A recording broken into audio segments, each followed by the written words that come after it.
ಆತ್ಮೀಯ ವಿದ್ಯಾರ್ಥಿನಿಯರೇ, ನಾನಿವತ್ತು ಚರ್ಚೆ ಮಾಡ್ತಾ ಇರುವಂಥ ವಿಷಯ ರಾಷ್ಟ್ರ ನಿರ್ಮಾಣಕ್ಕೆ ಸಂಬಂಧಿಸಿದಂಗೆ ಅಗತ್ಯ ಅಂಶಗಳು, ಆಮೇಲೆ ತೊಡಕುಗಳು, ಜೊತೆಗೆ ಪರಿಹಾರ ಇವುಗಳನ್ನು ಚರ್ಚೆ ಮಾಡ್ತಾ ಇದ್ದೀನಿ. ಮೊದಲನೇದಾಗಿ ಅಗತ್ಯಾಂಶಗಳು, ರಾಷ್ಟ್ರ ನಿರ್ಮಾಣದ ಅಗತ್ಯಾಂಶಗಳು. ಇದು 5 ಅಂಕಕ್ಕಾಗಿ ಬರುವಂತಹ ಪ್ರಶ್ನೆ ರೀ. ಮತ್ತು ತೊಡಕುಗಳು ಮತ್ತು ಪರಿಹಾರಗಳು ಅಂತ ಕೇಳಿದಾಗ 10 ಅಂಕಕ್ಕೆ ಪ್ರಶ್ನೆ ಬರ್ತಾಯಿದೆ. ಹಾಗಾಗಿ ಇದನ್ನು ಸೆಕೆಂಡ್ PUC ವಿದ್ಯಾರ್ಥಿಗಳು ಬಹಳ ಕೇರಾಗಿ ಏನು ಮಾಡ್ರಪ್ಪ ಅಂತಂದ್ರೆ ಓದ್ಕೊಳ್ರಿ.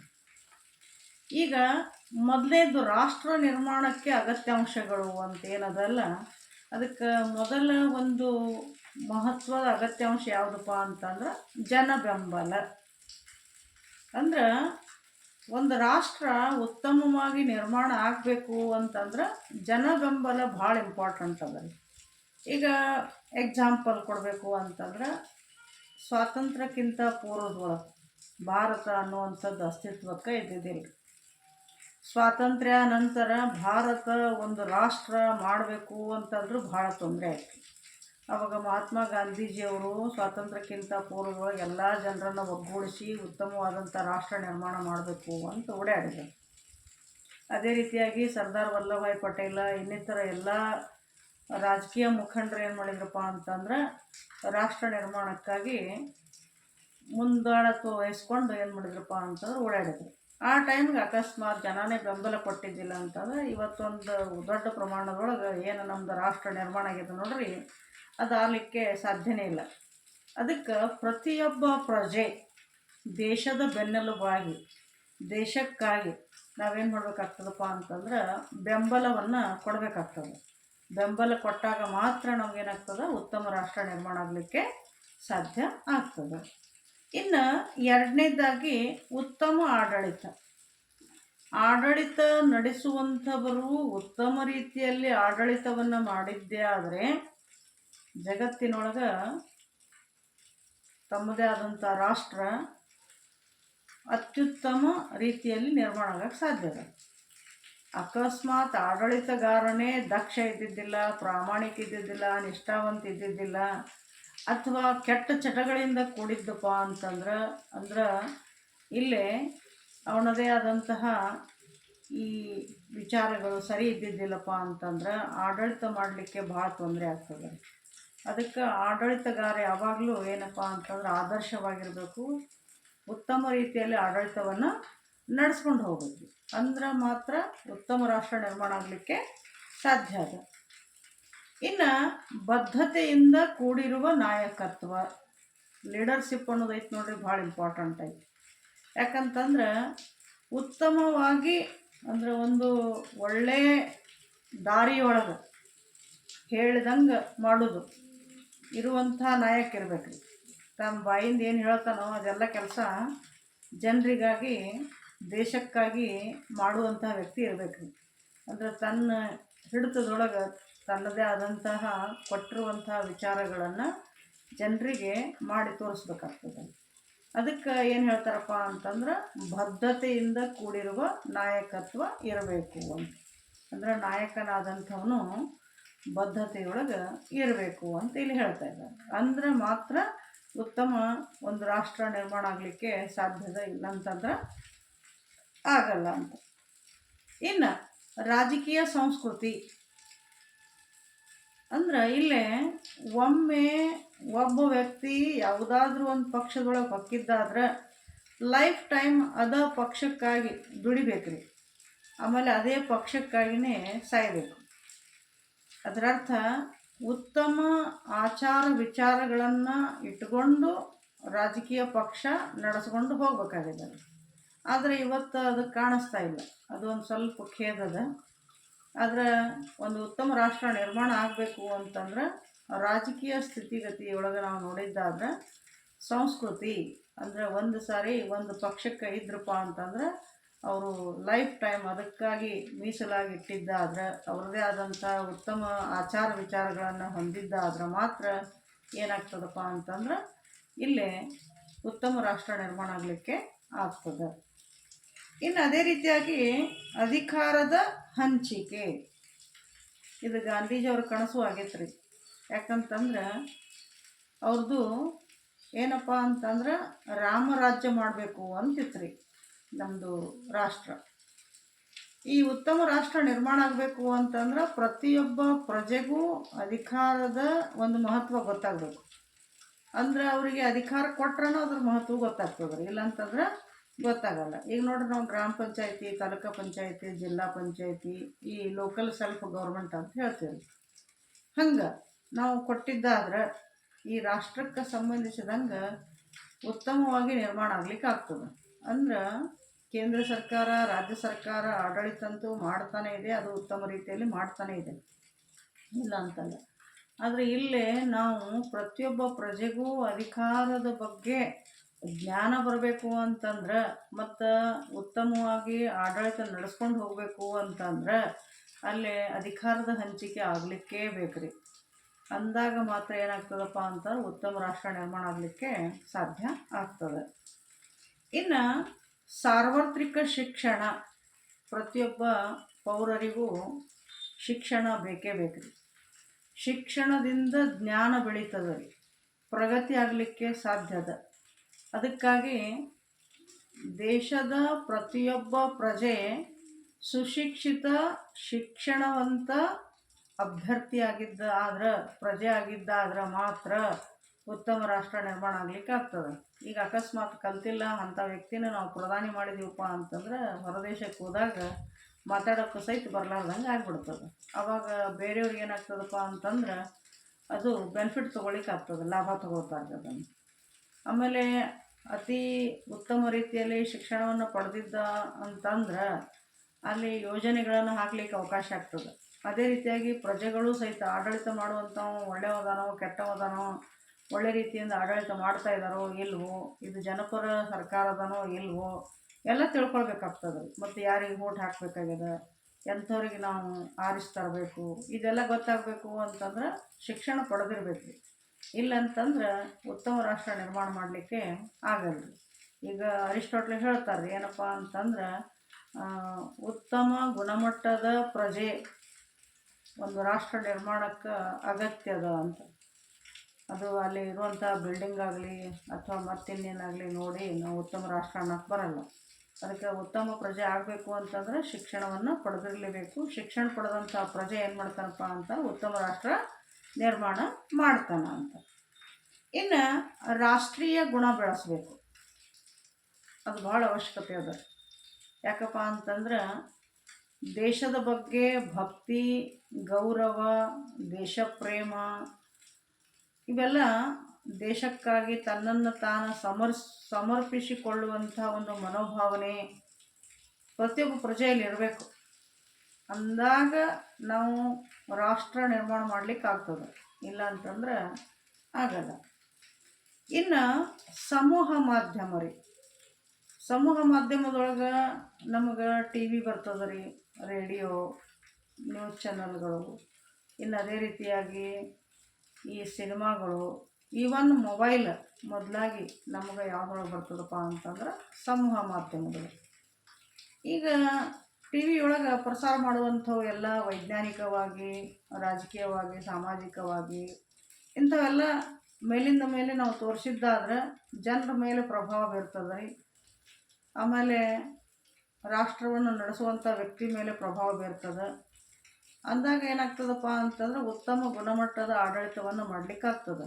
ಇದು ಸಮಾಜದೊಳಗೆ ಏನಪ್ಪ ಅಂತಂದರೆ ಏನೇನು ಕೆಟ್ಟದ ಅದನ್ನೆಲ್ಲ ತೋರಿಸ್ತಪ್ಪ ಅಂತಂದ್ರೂ ಒಳ್ಳೇದು ಮಾಡಲಿಕ್ಕಾಗ್ತದೆ. ಮತ್ತು ಒಳ್ಳೆಯದಾಗಿದ್ದನ್ನು ತೋರಿಸಿದ್ದಾದರೂ ಮತ್ತಷ್ಟು ಜನರಿಗೆ ಒಳ್ಳೆಯದು ಮಾಡಬೇಕು ಅನ್ನುವಂಥ ಮನೋಭಾವನೆ ಬಂದುಬಿಡ್ತದೆ. ಹಾಗಾಗಿ ಸಮೂಹ ಮಾಧ್ಯಮ ಏನದಪ್ಪ ಅಂತಂದ್ರೆ ಸರ್ಕಾರವನ್ನು ಉರುಳಿಸಬಹುದು ಮತ್ತು ಅದನ್ನು ಹತ್ತಿಸಿ ಮೇಲೆ ಏರಿಸಲೂಬಹುದು. ಹಾಗಾಗಿ ಸಮೂಹ ಮಾಧ್ಯಮ ಏನು ಮಾಡ್ತದಪ್ಪ ಅಂತಂದ್ರೆ ರಾಷ್ಟ್ರ ನಿರ್ಮಾಣಕ್ಕೆ ಅಗತ್ಯಾಂಶಗಳಲ್ಲಿ ಇದು ಸಹಿತ ಒಂದು ಆಗ್ತದೆ. ಇನ್ನು ಜವಾಬ್ದಾರಿಯುತ ಬೌದ್ಧಿಕತೆ, ಎಲ್ಲರಿಗೂ ಬುದ್ಧಿ ಅಂತೂ ಇದ್ದೇ ಇರ್ತದೆ ರೀ, ಇಲ್ಲ ಅಂತಲ್ಲ. ಆದ್ರೆ ಅದನ್ನು ಜವಾಬ್ದಾರಿಯುತವಾಗಿ ಕಾರ್ಯನಿರ್ವಹಿಸುವ ಸಂದರ್ಭದಲ್ಲಿ ತನ್ನದೇ ಆದಂಥ ಬುದ್ಧಿಶಕ್ತಿಯನ್ನು ಬಳಸ್ಕೊಂಡು ಅಲ್ಲಿ ಏನು ಮಾಡಬೇಕಾಗಿದೆಪ್ಪ ಅಂತಂದ್ರೆ ವ್ಯಾಪಾರ ವಹಿವಾಟ ಇನ್ನಿತರ ವಿಚಾರಗಳನ್ನು ಮಾಡಬೇಕಾಗ್ತದೆ, ಕಾರ್ಯಯೋಜನೆಗಳನ್ನು ಹಾಕಿಕೊಳ್ಬೇಕಾಗ್ತದೆ. ಅಂದಾಗ ಮಾತ್ರ ಏನಾಗ್ತದಪ್ಪ ಅಂತಂದ್ರೆ ಉತ್ತಮ ರಾಷ್ಟ್ರ ನಿರ್ಮಾಣ ಆಗಲಿಕ್ಕೆ ಸಾಧ್ಯ ಆಗ್ತದೆ. ಇನ್ನು ರಾಷ್ಟ್ರೀಯ ಸಮಗ್ರತೆ, ಏಕತೆ ಅಂದಂಗೆ ಯಾವುದೇ ಜಾತಿ ಧರ್ಮ ಕುಲ ಗೋತ್ರ ವರ್ಗ ವರ್ಣ ಏನೆಲ್ಲ ಇರಲಿ, ಆದರೆ ನಾವೆಲ್ಲರೂ ಏನಾಗಬೇಕಪ್ಪ ಅಂತಂದ್ರೆ ದೇಶದ ಹಿತದೃಷ್ಟಿಯಿಂದ ಒಂದಾಗಿ ಚಂದಂಗೆ ಇರಬೇಕು. ಸುಖ ಶಾಂತಿ ನೆಮ್ಮದಿಯಿಂದ ಬದುಕಬೇಕು ಅಂತಂದ್ರೆ ಒಕ್ಕಟ್ಟಿನಲ್ಲಿ ನಮಗೆ ಬಲ ಇರಬೇಕು. ಅಂದಾಗ ಮಾತ್ರ ಏನಾಗ್ತದಪ್ಪ ಅಂತಂದ್ರೆ ರಾಷ್ಟ್ರ ಉತ್ತಮ ರೀತಿಯಲ್ಲಿ ನಿರ್ಮಾಣ ಆಗ್ತದೆ. ಇಲ್ಲಂತಂದ್ರೆ ಈ ಛಿದ್ರಾಗಿ ಹೋಗುವಂಥ ಪರಿಸ್ಥಿತಿ ಬರ್ತದೆ. ಇಷ್ಟುಗಳು ಯಾವುದಕ್ಕೆ ಬರ್ತದಪ್ಪ ಅಂತಂದ್ರೆ ರಾಷ್ಟ್ರ ನಿರ್ಮಾಣದ ಅಗತ್ಯಾಂಶಗಳ ಒಳಗೆ ಬರ್ತಾಯಿದೆ. ಒಂದೊಂದಾಗಿ ಮತ್ತೊಂದು ಸರಿ ಪಾಯಿಂಟ್ಸ್ ಅಷ್ಟೇ ಹೇಳ್ತೀನಿ ರೀ. ಮೊದಲನೇದು ಜನಬೆಂಬಲ, ಎರಡನೇದು ಉತ್ತಮ ಸಂಸ್ಕೃತಿ, ಉತ್ತಮ ಆಡಳಿತ, ಆಮೇಲೆ ಬದ್ಧತೆಯಿಂದ ಕೂಡಿರುವಂಥ ನಾಯಕತ್ವ, ರಾಜಕೀಯ ಸಂಸ್ಕೃತಿ, ಅಧಿಕಾರದ ಹಂಚಿಕೆ, ಆಮೇಲೆ ಸಾರ್ವತ್ರಿಕ ಶಿಕ್ಷಣ, ರಾಷ್ಟ್ರೀಯ ಗುಣ, ಸಮೂಹ ಮಾಧ್ಯಮ, ಜವಾಬ್ದಾರಿಯುತ ಬೌದ್ಧಿಕತೆ, ಕೊನೆಯದಾಗಿ ರಾಷ್ಟ್ರೀಯ ಸಮಗ್ರತೆ.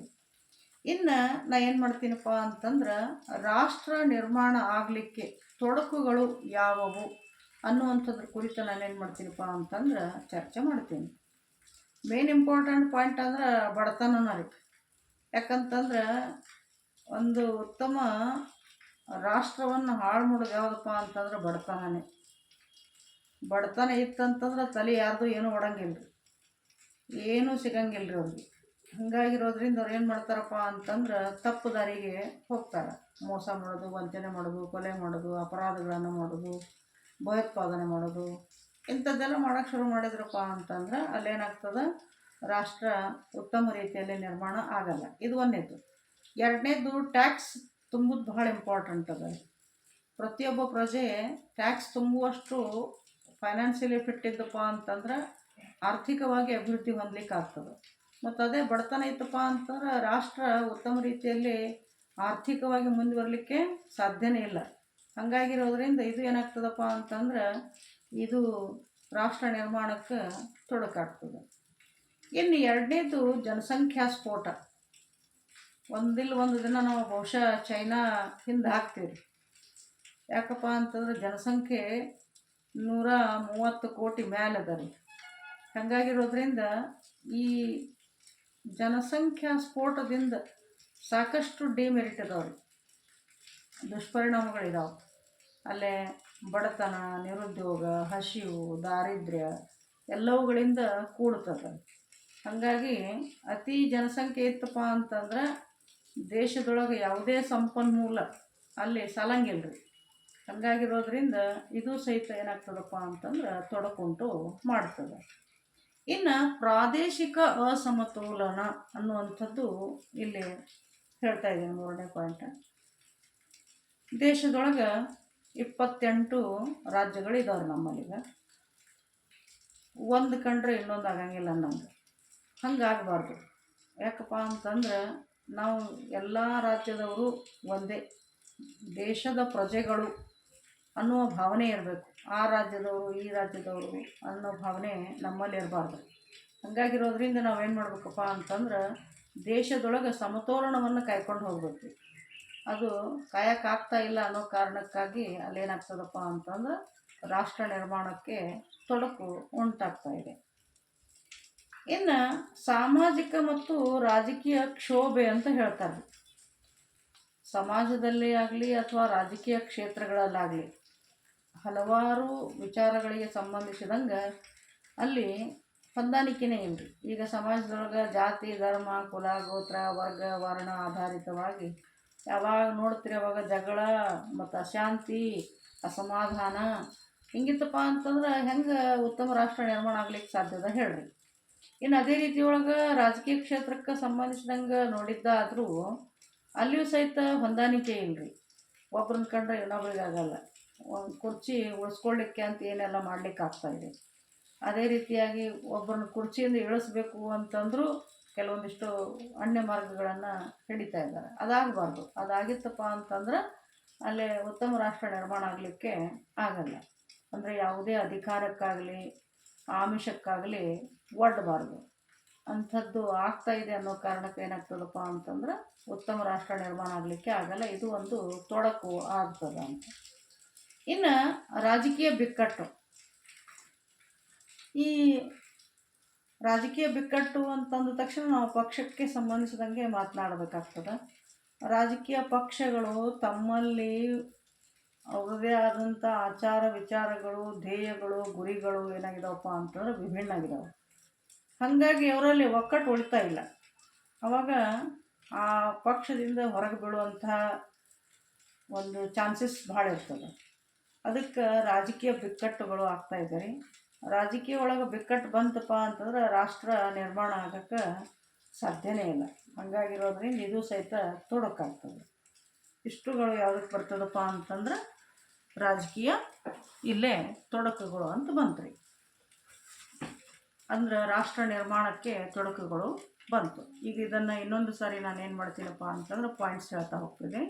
ಮೊದಲನೇದು ಬಡತನ, ಎರಡನೇದು ಜನಸಂಖ್ಯಾ ಸ್ಫೋಟ, ಮೂರನೇದು ಯಾವುದಪ್ಪ ಅಂತಂದ್ರೆ ಪ್ರಾದೇಶಿಕ ಅಸಮತೋಲನ, ನಾಲ್ಕನೇದು ಸಾಮಾಜಿಕ ಮತ್ತು ರಾಜಕೀಯ ಕ್ಷೋಭೆ, ಐದನೇದು ಯಾವುದಪ್ಪ ಅಂತಂದ್ರೆ ರಾಜಕೀಯ ಬಿಕ್ಕಟ್ಟು, ಆರನೇದು ರಾಜಕೀಯ ಬಿಕ್ಕಟ್ಟು.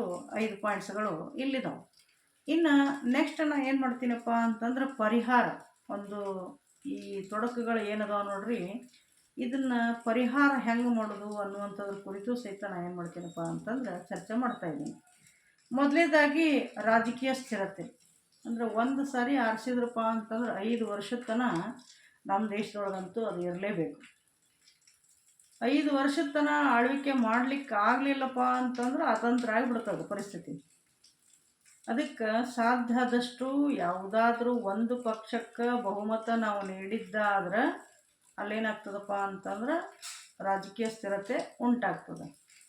ಅಕಸ್ಮಾತ್ ನಾವು ಸಮ್ಮಿಶ್ರ ಸರ್ಕಾರ ರಚನೆ ಮಾಡಿದ್ದೀವಿ ಅಂತಂದ್ರೆ ಎಲ್ಲರೂ ಸೇರಿ ಉತ್ತಮ ರೀತಿಯಲ್ಲಿ ಯಾವುದೇ ಕಾರಣಕ್ಕೂ 5 ವರ್ಷ ಬಿಟ್ಟು ಬಿಡಲಾರ್ದ ಆಡಳಿತವನ್ನು ಮಾಡಬೇಕ್ರಿ. ಅವ್ರು ಎಷ್ಟೇ ಒಳಗೆ ಏನೋ ತೊಂದರೆ ಇದ್ದರೂ ಆಡಳಿತ ಮಾತ್ರ ಸುಗಮವಾಗಿ ಕೊಟ್ಟಿದ್ದಾದ್ರೆ 5 ವರ್ಷದವರೆಗೂ ಅವರು ಕಂಪ್ಲೀಟಾಗಿ ನೋಡಿದ್ದಾದ್ರೆ, ಆಡಳಿತವನ್ನು ಮಾಡಿದ್ದಾದ್ರೆ ಅಲ್ಲೇನಾಗ್ತದಪ್ಪ ಅಂತಂದ್ರೆ ಉತ್ತಮ ರಾಷ್ಟ್ರ ನಿರ್ಮಾಣ ಆಗಲಿಕ್ಕೆ ಆಗ್ತದೆ.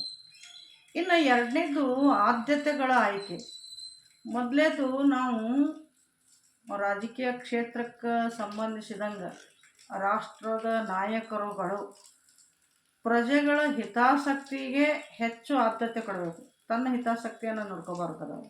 ವೈಯಕ್ತಿಕ ಹಿತಾಸಕ್ತಿಗಿಂತಲೂ ಏನಪ್ಪ ಅಂತಂದ್ರೆ ಪ್ರಜೆಗಳ ಹಿತಾಸಕ್ತಿಯಲ್ಲೇ ತನ್ನ ಹಿತಾಸಕ್ತಿಯನ್ನು ಅಡಗಿಸ್ಕೊಳ್ಬೇಕು.